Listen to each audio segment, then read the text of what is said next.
First things first. So today's seminar is 1 hour long and it's on submitting a competitive internship application. This is intended to provide some pointers for those of you who are doing it for the first time or maybe haven't had to submit one that was extremely competitive. The information should be applicable to most internships. However, of course, we have some here and over at Johns Hopkins Applied Physics Lab that we are highlighting from our speakers. So let's go ahead and introduce our speakers. Claudia Bellard here. Claudia, you want to say a word or two about yourself? Hi, my name. You're good. My name is Claudia Bellard, and I am the Senior Administrative Assistant and Co-Coordinator for the LPI and Super Internship Program. Absolutely. Ed. Hello, everyone. I'm Edgard Rivera-Valentín. I'm a staff scientist here at the Lumen Planetary Institute. I'm one of the co-coordinators for the LPI Internship Program. Before I moved up here, I was at the LSU Observatory, where I was also one of the coordinators for its internship program. So, Alexandra, would you care to introduce yourself remotely? Sure. Hi, my name is Alexandra Matiella Novak. I'm a staff scientist at Johns Hopkins University Applied Physics Lab, where I do a lot of planetary geology research and also work on mission operations. So we have some great speakers for you today to help answer questions, and we've got some activities. Just another reminder, we are recording this webinar, and we will put the recording online afterwards. If you are not already muted, please do mute yourself so that way extra voices aren't coming and going. And you are welcome to enter questions and comments in the chat box throughout today's webinar. We have a couple of people that are going to be helping us with the webinar. Sherelle, give a wave. Sherelle Webb and Andy Shainer, who is not in the camera, are going to be monitoring the chat box and helping us as well. Keep up with what people are saying and asking. So please feel free to enter things in the chat box. If you're having any trouble finding it, it's at the bottom, mouse over the bottom of the screen, and at the bottom of the screen, there will appear a pop-up menu that includes chat. So with that, let's go ahead and get started. So this is what our agenda looks like for today. We've already done some introductions. You're going to hear from each of our speakers a bit with some pointers about submitting internship applications. And you are welcome throughout to enter questions and comments in the chat box, and we will take time to respond to them.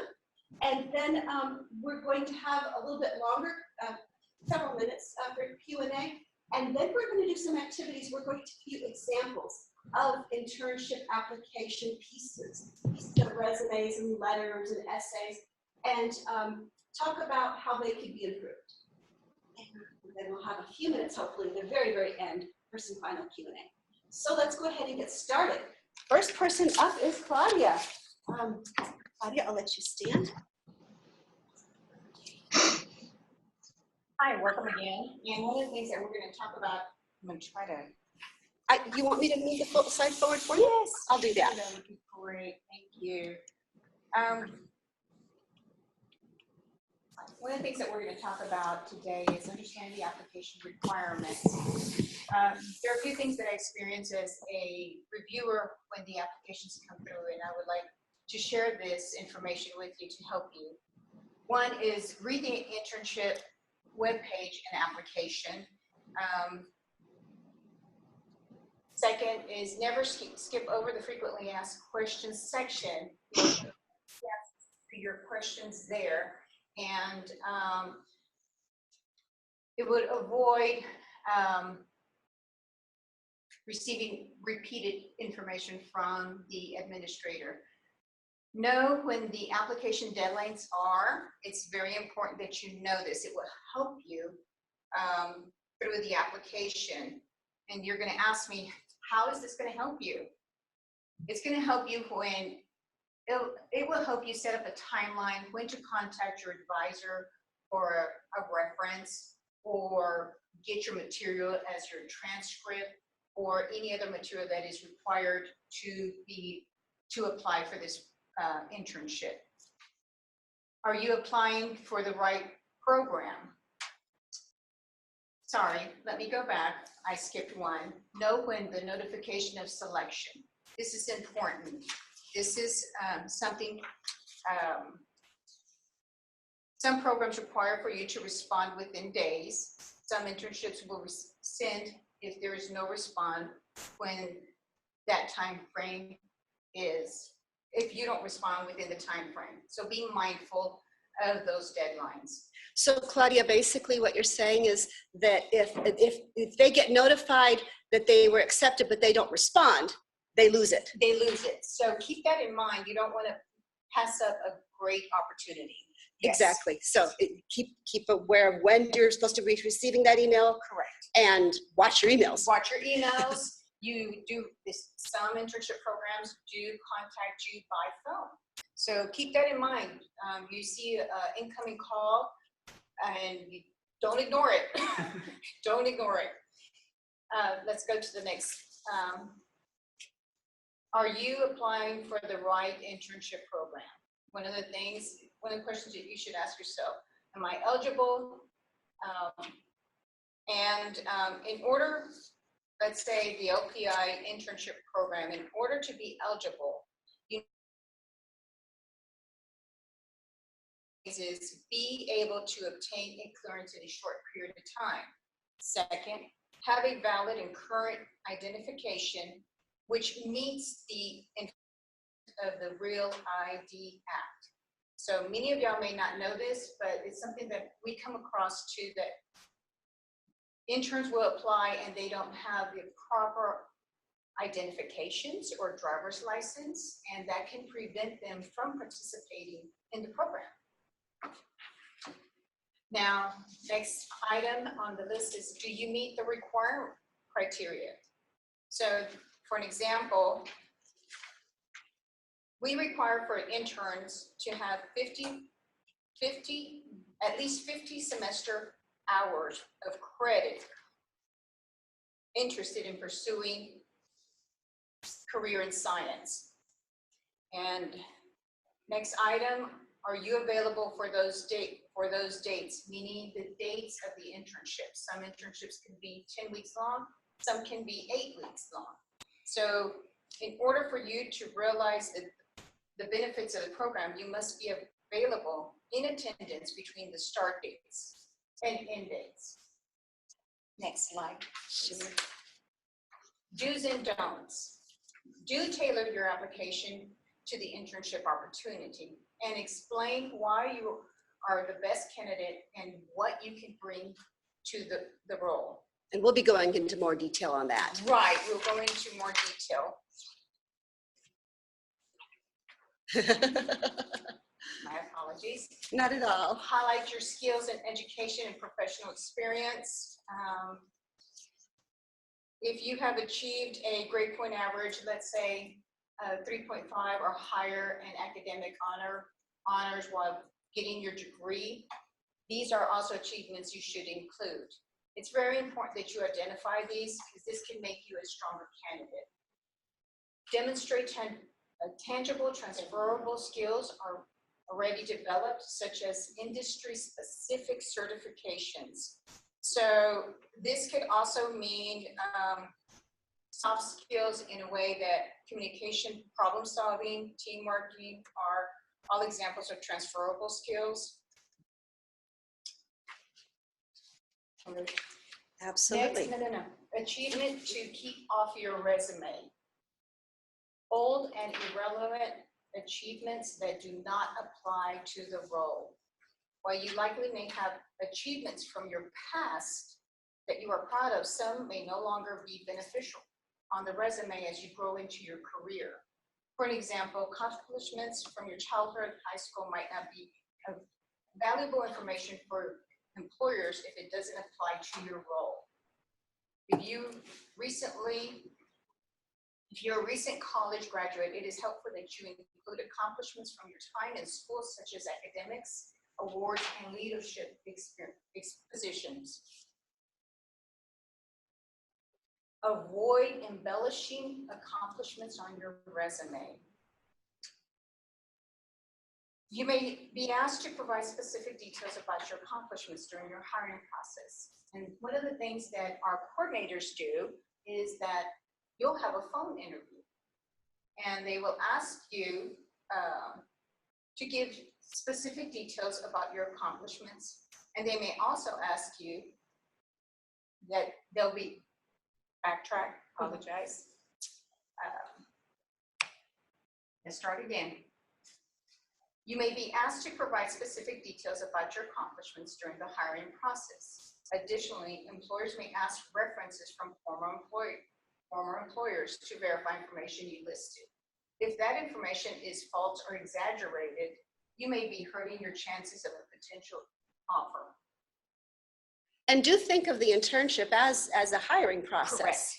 Think of it as you're being hired. Right. And if you don't have accomplishments that are relevant to the position, it is perfectly acceptable to leave this section off the resume. Be cognizant of details which you include with your professional accomplishments. Some information may be privileged or proprietary information. Try to keep your professional accomplishments as general as possible. Can you explain? This would be, for an example, if you were part of a previous internship, and let's say you were part of the mission control, and you were giving a highly elevated access, and some of the information that you were exposed to or you worked on was proprietary information that you cannot convey to the public. So there are some things that you can share from past experiences, and there's some things that you agreed that it would remain private. And usually companies will ask you to sign off on a non-disclosure form when this information can be released or not. Ed, can you add any ideas what people should do if they come across something like that? How would you recommend people handle that if that comes up? Sure. So let's say you were working on a really cool project, but you and your advisor all decided, we want to publish this, so we don't want to give super details about that. We discovered water flowing on Mars, right? You could still in your resume say, I conducted a project at the LPI concerning the stability of volatiles on Mars, and we are working to publish this paper. Right there, that immediately tells the potential new advisor that you have research experience and that you also have experience writing a paper, which is super valuable when we're looking for interns. Thank you, Ed. Awesome.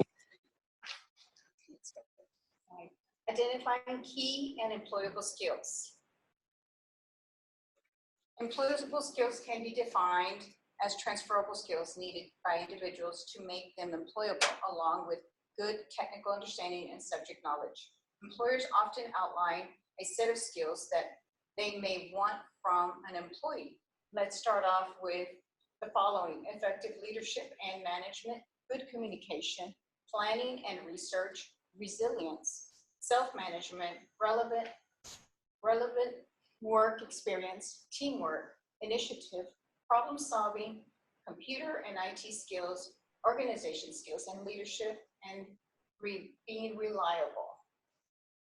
And we'll highlight some of these in some of our activities. Yes. Reference letters. Give letter writers enough time, at least 1 month notice. Send reminders. When you approach your advisor, give them enough ample time. This is where knowing the deadlines play a role and will help you plan for this. Send them reminders, give the letter writers enough information, tell them about the program, the type of research that you're applying, and why you want to participate in this internship. Send them your resume. The resume will help them highlight the skills that you have. Choose wisely and think strategically. Each reference should focus on one of your traits and experiences. References should be able to promote you and demonstrate that you can do the work and how your skills and knowledge separates you from the rest of the applicants. Thanks. We're going to go over a summary of what this presentation was about, understanding the application from beginning to end, the do's and don'ts. Most of all, be honest and avoid embellishing accomplishments on your resume. Write your cover letter strategically, relate your skills and experiences to the opportunity. Choose wisely and think strategically. References should focus on one of your traits, experience. References should be able to promote you and demonstrate that you can do the work. Avoid irrelevant achievements. Thank you so much for your time. Thank you so much, Claudia. All right, and Alexandra, you're going to be next.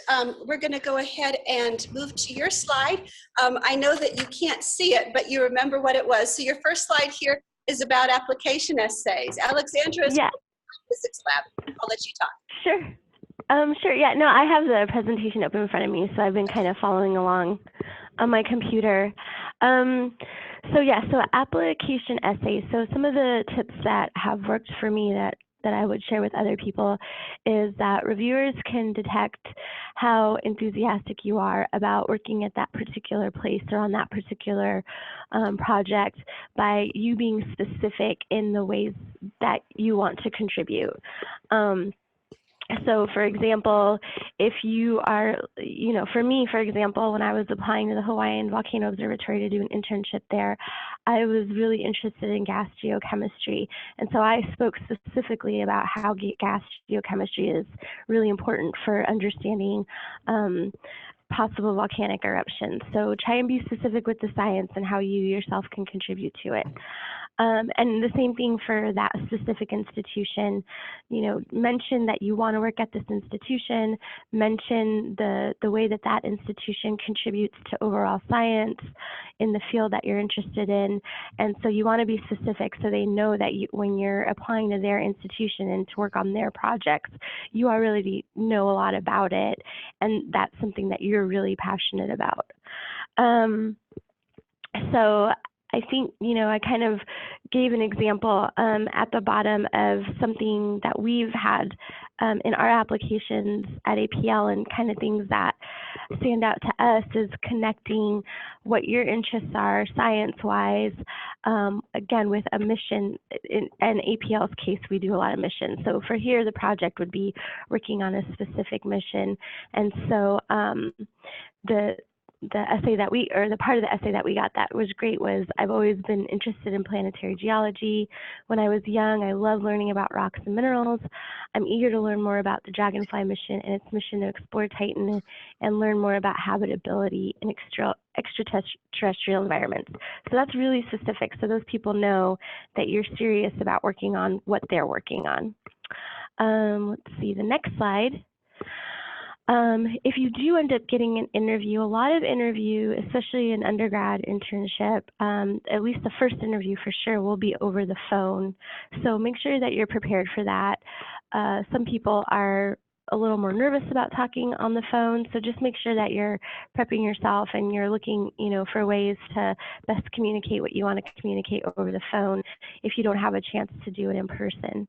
And same with the essay, make sure you're being specific about what your interests and skills are and how those fit in with the projects or missions that are happening at the institution that you're applying to. And let's see, so definitely you're going to want to ask a question. So again, if you're on a phone interview, when the time comes that they ask you, do you have any questions? You're definitely going to want to ask questions. So you want to be really clear about what the expectations are. When is the start and end date? How many hours per week are you expected to work? And ask them, do they have a specific project in mind that they want to assign you to? And also, don't ask any questions about pay. Later on in the presentation, we'll talk about you do want to make sure that you're being compensated appropriately, but those if that's not something that's already in the application, like sometimes in the application, it'll tell you what a stipend is over a given amount of time that they expect from you. If that information isn't in there, then save those kind of questions for human resources, because chances are, like here at the lab, when we hire interns, we don't necessarily know what they're going to get paid. So those are questions more for HR. And I think that was it. I just had a few pointers there based on my own experience applying, and also based on what types of applications we see here at APL. So hopefully that helps. Thank you so much, Alexandra. Ed, you're up. Can you do the clicky for me too? I can do the clicky for you too. All right, so I'm gonna end up highlighting some of the points that have already been said, just to reinforce them and give my own interpretation of some of the points, and also bring up a couple of new points. It broke. Okay, so as Claudia already went over with you, you should definitely understand the internship program that you're applying to and make sure that you are eligible. There are a lot of gates before your application gets seen by a mentor, and a lot of those gates are, did this person actually have the right amount of credit hours, does this person have this and that? And all of those automated gates, if you don't meet these qualifications, will pretty much immediately get your application out of the way, and the reviewer will not be able to actually see your application. So in that sense, it would be better to use your energy to apply to a program where all those gates immediately open up for you. But I want to reinforce this one is you do need to research the program and research the potential mentors. That gives you a lot of ideas about how to write your cover letter. As it has already been mentioned, you definitely want to make sure your cover letter is detailed and made sure that it is actually focused towards the program that you're applying to.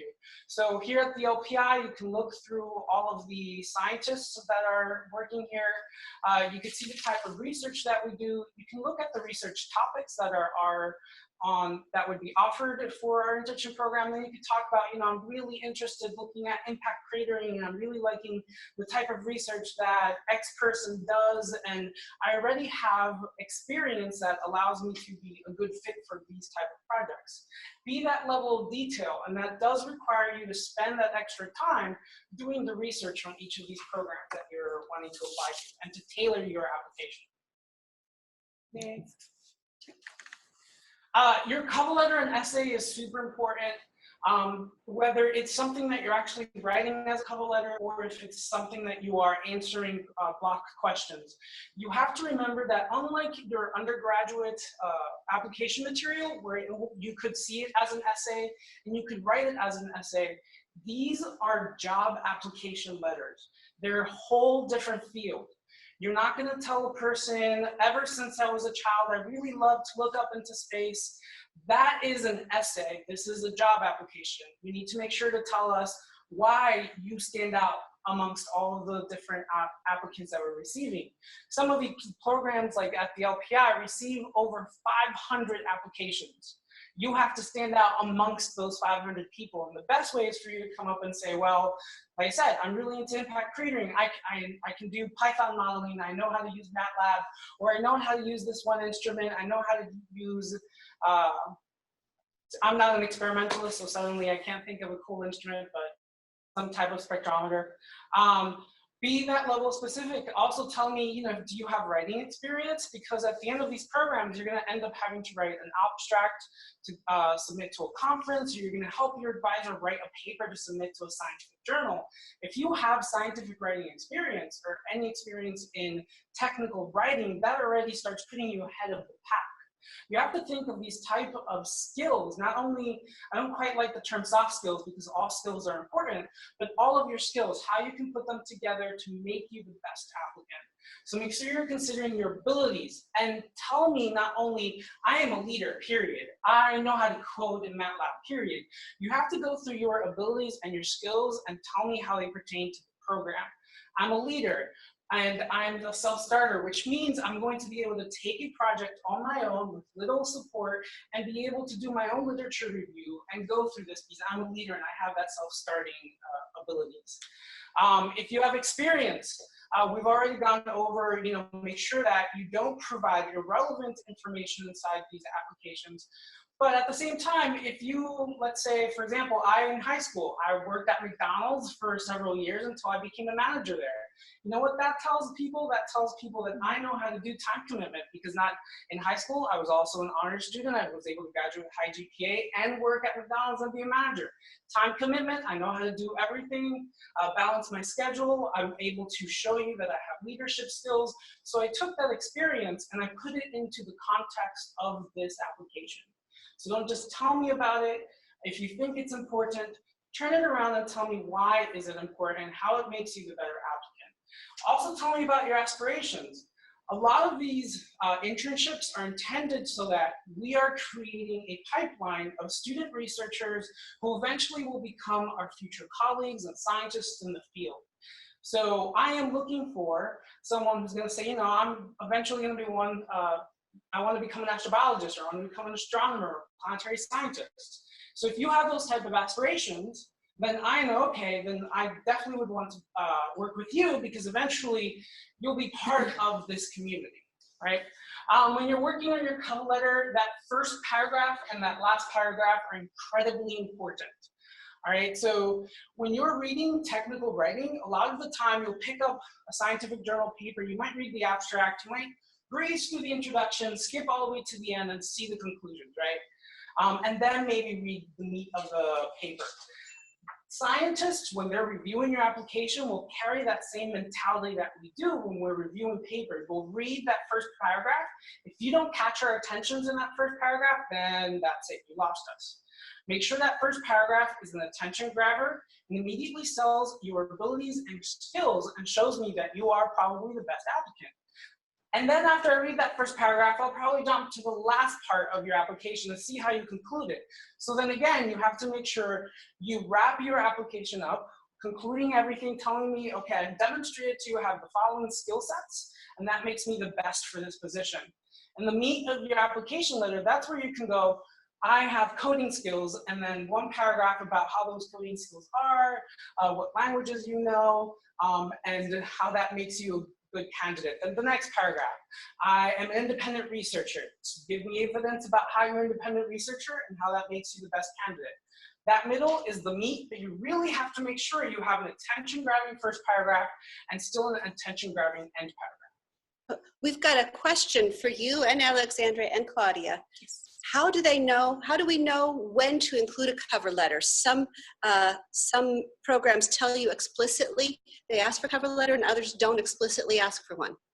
So, yeah, most programs will definitely tell you you will need, as part of your application material, a resume and or a CV. There is a difference between those. A cover letter. If they don't tell you the cover letter, a lot of the times those programs will have a set of questions when you go into the application system, and it'll say, okay, answer the following stuff. In which case, you'll want to pretend that you're about to submit your application so you can get to know what those questions are and start thinking about them. Okay. Alexandra, do you have any other thoughts?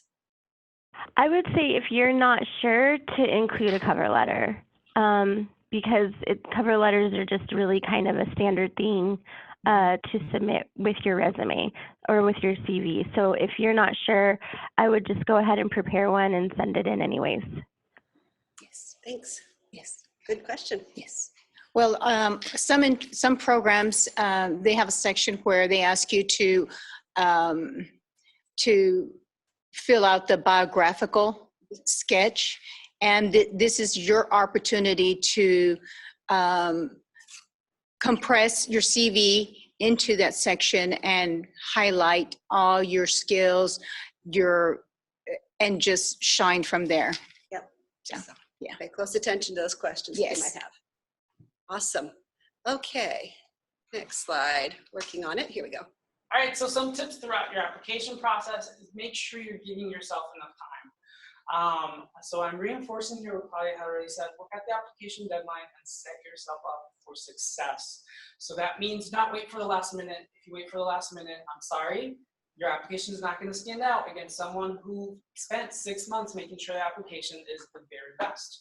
You're coming up against 500 different applicants, right? So write your application material. Once you're done writing it, wait a bit. Don't read it, because a lot of the time when you're working on a cover letter, when you're working on heavy writing, if you try to edit yourself immediately afterwards, you are not reading what is on the paper, you're reading what's in your mind. So you have to give yourself enough time away from what you just did, so when you come back, you're seeing it with a clearer mind and you're actually literally reading what's there. Another trick I personally like to do is on a Mac, you can highlight what you wrote and you can have the Mac speak the text to you. That helps me, because then it's no longer the voice in my head, but an actual electronic voice telling me, and I'll be able to hear up any weird grammatical things or if something sounds funny. Make sure you plan to submit a few days before the deadline. This is important. Computers crash, lights go out. The server at where you're applying could even crash. There could be a hurricane, I experienced that, right? So you want to make sure you're not waiting, oh, this is due January 7th at midnight, I'm gonna be there at 11:55 p.m. No, if it's due January 7th at midnight, you better have submitted it at least by January 4th, several days ahead of time, because what if something happens? You never know, and you want to, again, have the best chances for success. And again, edit everything. If you can't catch it, maybe a friend of yours can read it and see if they can catch it. If you have an enemy that hates you, have them read it, because they're going to be the worst critic ever, and that makes you better, okay? Apply strategically. That's my next big one. If you're applying for a math-heavy internship, guess what? One of your resume or recommendation letter writers should be your math professor. And you should already tell them, I'm applying to something that requires me to do a lot of numerical models. So I took numerical methods from you. You should talk about my skills in that class and how you thought I was super cool. If they didn't think you're super cool, cookies go a long way. Does a potential mentor research something that you like or know about? Tell them in your cover letter, tell them somewhere. I know, for example, I had a project about impact cratering on the moon, and someone in their cover letter was actually telling me, I really like this specific thing, this event on the moon, and it's really interesting. I was like, oh, okay, so you already did the background literature. You even wrote a paper for your class about the project? Great, that means I already get to skip X amount of time I would have had to spend with you teaching you about this, because you already taught yourself. Had another student do basically the same thing, tell me I'm really interested in astrobiology and I like looking for aliens in Mars. And I was like, hey, me too. So you already did literature review, right? So if you can make our job easier by letting us immediately jump into, all right, let's get into the project, then tell me about that in your cover letter. And again, as I was mentioning, those quote unquote soft skills are important, because if you wrote for your school newspaper, that tells me you have excellent writing skills. You spent that time honing in your skills, and science is a lot about writing. Next slide. Continuing the tips, do not hide things. Put them in plain sight. So let's say you have an overall GPA that is 2.5, but really the current semester you're working on, your GPA is 4.0. It's just that first semester of school, you just came from a country whose first language isn't English. So it took you a little bit to learn English and to be able to meet up and be able to succeed in your classes. So that first semester, your GPA wasn't so high. So your overall GPA isn't so high. Don't let that sink your application. Tell me about it. Be like, look, I'm doing really good in this semester. I just had X hiccup. I just had this event happen to me. I had a death in the family. Explain this to us. Don't hide something like this, because if you try to hide it, trust me, we will see it. Oh no, this doesn't look right. This looks weird. The GPA is below 2.5 or something. And then without you explaining it to us, we'll immediately start thinking about discounting. So don't hide things. Going along those lines, what if you don't get picked? I've said this before. Some of these programs receive 500 applications. So here at the LPI was 500. In Puerto Rico at the LSU Observatory, it was 500. These places receive a lot of applicants. If you didn't get picked, that is not something negative against you. These places typically pick only 10 students per year out of hundreds upon hundreds of applicants, right? So do not be discouraged. It does not look, it isn't a negative thing against you. It is not speaking negatively against your abilities. It's just maybe that one year, your particular skill set wasn't immediately easily attachable to a project. You might be into astrobiology, but maybe that year we didn't have an astrobiology project, so those projects went to other people. But next year, I might suddenly have an astrobiology project in the pipeline, and your application will look great for that, right? So dust yourself off and try again. It's a great song. And always remember that every experience, whether it's a negative experience for you or a positive experience, is always a time to stop, reflect, and learn so you can improve your abilities, okay? Even if you didn't get in, you practiced on how to make a good application. Now, once these applications go through our pipeline, their review really varies. So the top part of the review of the application, making sure you meet all those gates, do you have the right GPA, do you have the right amount of credits, that's all mostly automated. By the time you get to a scientist reviewing your application, everyone's human, it's going to depend on that scientist, right? So a lot of people ask, right, how should I specifically do something or tailor something? We can give you broad advice, but how someone is reviewing the applications will depend on that person. Some people do literally sort all the applications by GPA, only take the top 10 and then only consider those. Some people will be like, well, I need a coder, so they'll sort the applications by coding experience and then pick the top. It's really going to depend. But overall, you can always work on making sure that your application, if it finally gets to be looked at by a human, by a scientist, stands out for them. Next slide. Now, speaking about what if you didn't get selected, well, you at least tried, and that's important. Do not stop yourself from trying to go into these type of programs, especially because of imposter syndrome. I want everybody to understand that everyone is worth it. If you ever see a potential job or potential internship, you're like, oh, that's gonna be too hard, I'm probably not gonna be accepted. Stop, listen to that voice that just told you that.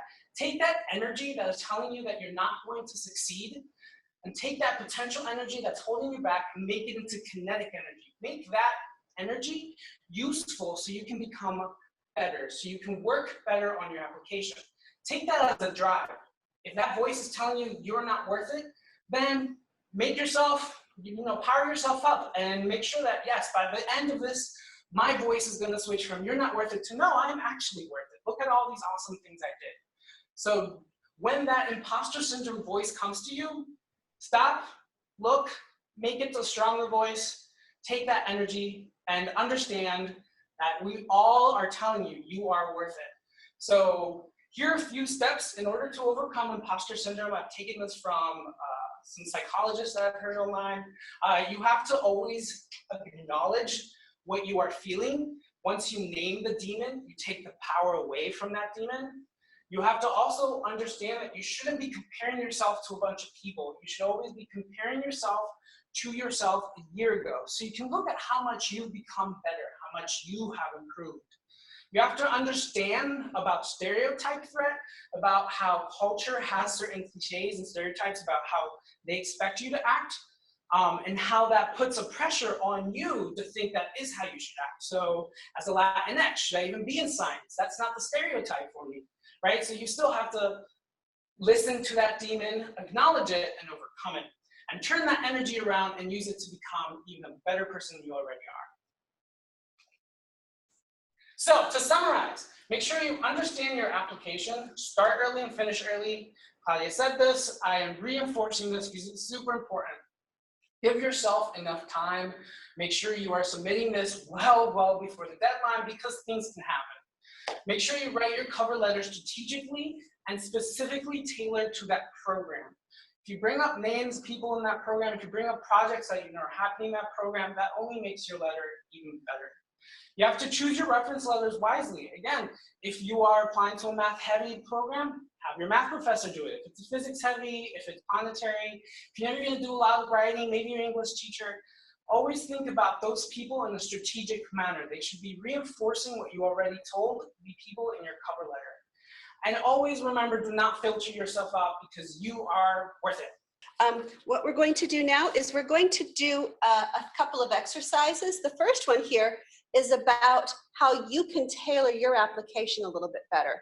So here I've put up a couple of paragraphs from sketches that people have submitted that we've changed. We made them worse. We did all sorts of things to them. So these are not actual applications anybody submitted. But I want you to take a look at them and think about it for a couple seconds. Jot down what might be able to be improved about this biographical sketch or the description of goals and career plans and scientific interests. What feedback do you have? So let's go ahead and let's talk about it. Ed, Alexandra, Claudia, what are some things that might be issues with this particular one? How could this be improved? And you guys are muted over there. Yeah. How could it be improved? Claudia, do you have anything to say?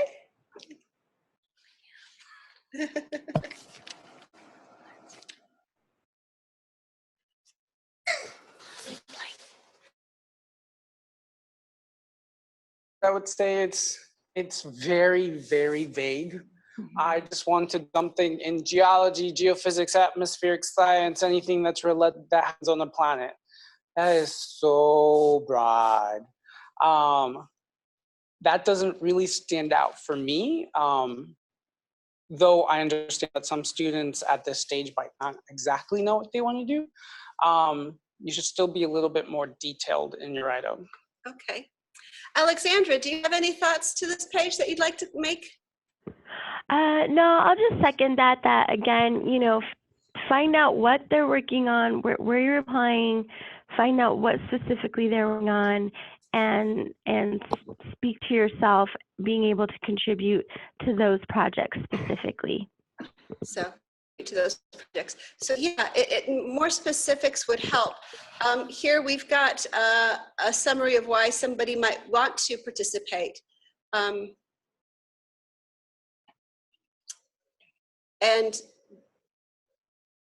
this person uses nice words. They're passionate, they say, and they say they want to work in a field that is competitive and full of great-minded people. But it also says can reciprocate it back to the community wherever that path might be. This paragraph could be used for any internship, right? Mm-hmm. This could be used if you're applying pretty much anywhere. It's not,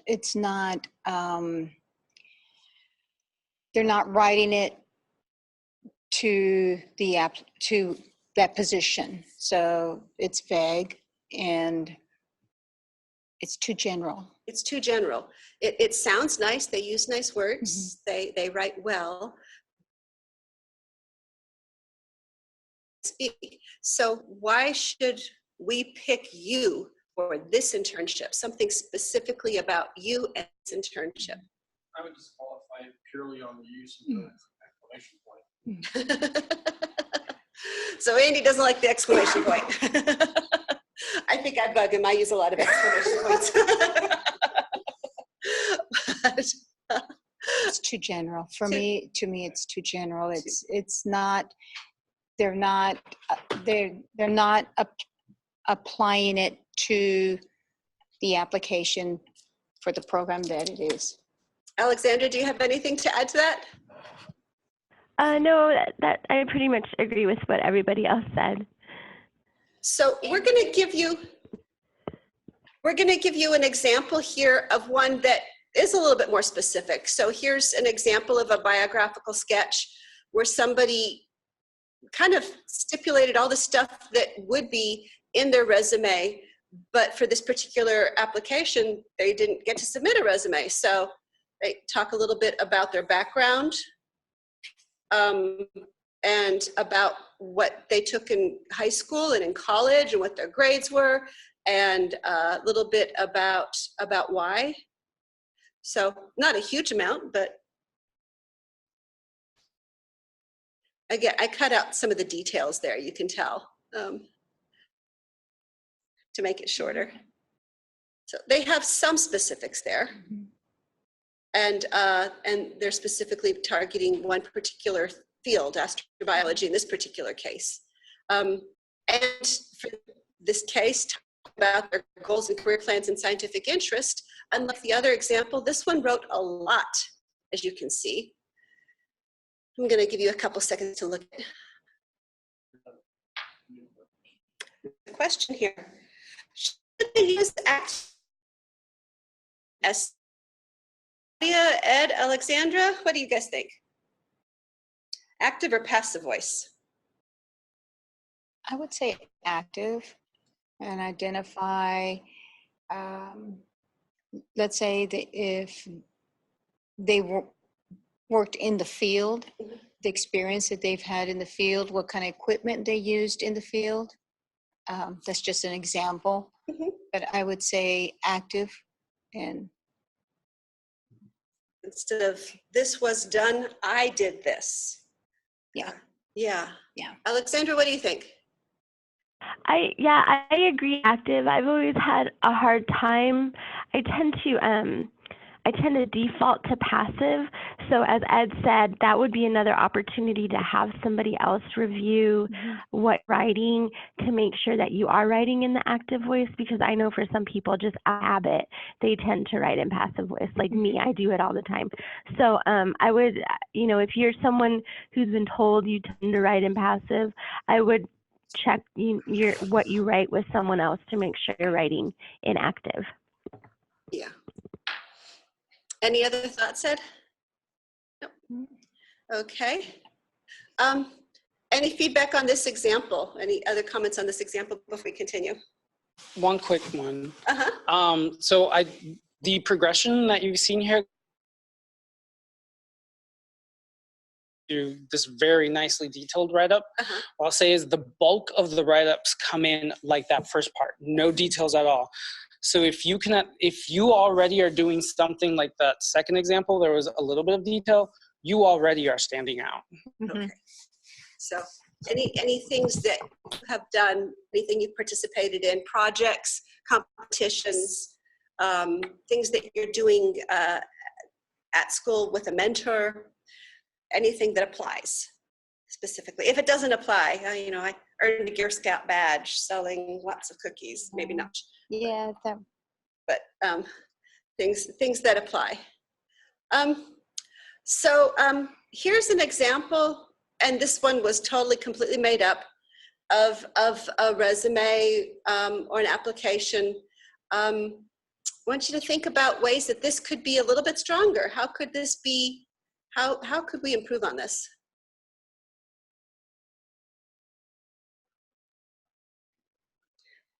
All comments are welcome in the chat and from our presenters.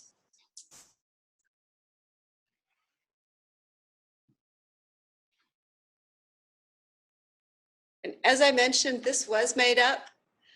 I'm going to forward here.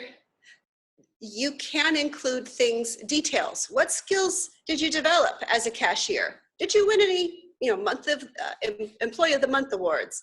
And if so, why? Were you using, were your customer service skills excellent? Communication skills excellent? Did you use any leadership skills, planning skills as treasurer of the Thespian Society? Did you do something that involved leading a team? And so are there ways that you could improve that? Ditto for this. You could perhaps add more details about the research and the skills. If you are submitting a resume, how can you highlight a little bit more details? Don't just bullet 3 words, add more details. So for instance, some of those skills that Claudia mentioned earlier, you can highlight them. I just started typing in some extra things. Cinema, theater, cashier, where I use my time management and communication skills, earning while doing this, and I had a focus in this, and I learned about this. Add those there. If there's no place else to add them, add them there. Yes. Try to avoid spraying resumes. That means don't apply to 30 different places and send exactly the same application to each one. You're not going to get any of them. Talking about how passionate you are is excellent, but don't be sloppy. Make sure that you have enough details that demonstrate you understand what it is, just not, I love everything about space. It's all about space and that's all it is. you know, allow your personality to come through. If they don't like your personality, you don't want them anyway.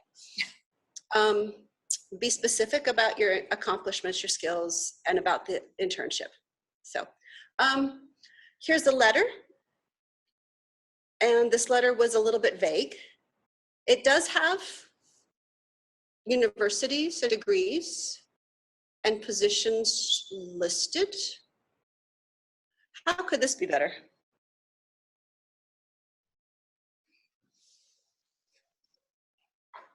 Ed, what do you think? How could this be better? Avoid cliches. Your company has an excellent reputation. I have read that so many times. Don't use cliched words. Add that extra level of detail. Add the extra level. Sure, you mentioned the LPI, but what specifically about the LPI makes us have a good reputation? What type of research do we do that you're interested in? Why is the letter I not capitalized? Little things like that matter. Add extra details in the cover letter. It doesn't hurt. You know, it doesn't need to be too long, but it can be longer than this. Yes, this is way too short. So add things that connect to your experiences, to your interests, to how that connects to the place where you want to intern. Within that letter. It's okay if it gets repeated someplace else in your application, that's fine. Convince us that you're appropriate. So here's another one. I'm gonna let you take a look at this one for a second.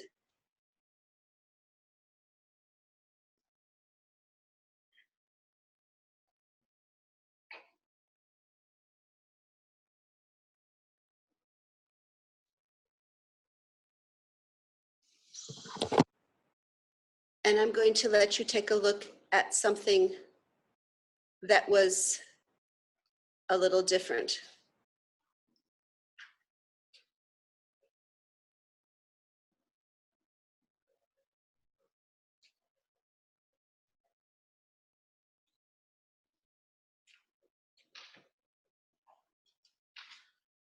So this one has more specifics.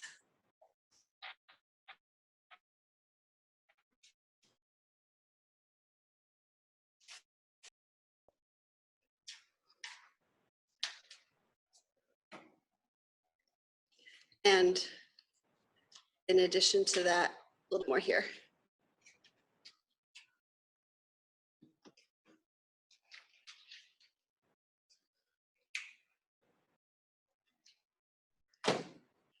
So with that, here's some further background information, and we have 4 minutes for any further questions. Folks, now is the last time. Go ahead and type in your questions in the chat box now.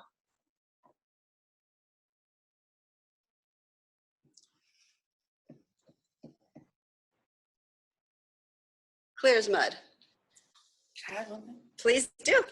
Okay, so there was something that was really cool in the example CVs that you gave. The first bad example, quote unquote, it said something like limited experience in Python. Right. In the revamped, you said experience in Python doing this project. That little tiny change is super important. A lot of the times when we are writing about ourselves, sometimes we can be pessimistic and speak negatively about us. Those little words like limited gives enough negativity that it can tell a potential reviewer, potential job place to kind of not pick you. But that little change of going, actually, I worked on Python for 3 months, but I built this app. That in itself is a very quick and easy change from going from negative voice to a positive voice and telling me what you did and how you did it. Absolutely. Alexandra, do you have any final thoughts? No, not really. I know the last time we gave this presentation, someone mentioned, you know, what do you do if you end up getting rejected? And our response was keep applying. So when all this is said and done, you could end up with a great application, but as Ed pointed out, some places are just super competitive. So even with a great application, you might still get rejected. And all we can say is, you know, just give you encouragement, keep applying to things, keep looking for those opportunities. And myself personally, I have been rejected way more times than I've been accepted, and it worked out okay for me. So I think, yeah, just make sure you don't get discouraged. That's the most important thing. Absolutely. On that note, There was a question. Yes. Well, related to it though, should an applicant who's not accepted, should they approach somebody from the institution at the next conference and ask them why they didn't get accepted? Is it acceptable to go up to somebody and ask them why they weren't accepted later to get feedback? So feedback is important. Just because, okay, so at the LPI we have 11 scientists or whatever. If you approach one of us at a conference and say, why didn't I get accepted? The probability that that person actually saw your application isn't that big. Just because, again, everyone has their own way of sorting through the 500 to pick a certain subset to see. So if they were looking for a very specific type of applicant, they may have not seen your application. So they won't be able to offer you that type of feedback.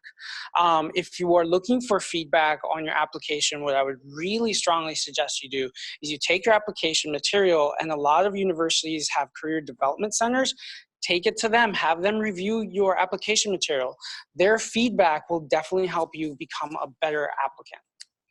Good point. some of the things that I've encountered when we notify the intern that they were not selected is they'll contact me and say, why was I not selected? And I go back to files and I say, well, you were missing a transcript, and a transcript is a requirement. And for those reasons, we weren't able to move forward with your application. You weren't able to be considered. So that's something that they can work on, is be more vigilant on the requirements and that are part of that program. So. Claudia, do you mind when people call you or contact you and ask you for feedback? No, I don't. I actually welcome them because I'll see their application. Let's say they're sophomores, and I say, try again. I'll see their application the following year, and I see a dramatic difference on the style of writing, how quick, that they gather their material, and their application just flows a whole lot smoother. And the feedback that I hear back from the science staff saying, this is a great applicant. And I'll say, that was the second time they applied, and yay for them, because they persevered and got through. Awesome. Yeah. Good points. Yeah. Well, folks, thank you so much for joining us. You are welcome to contact us if you have further questions.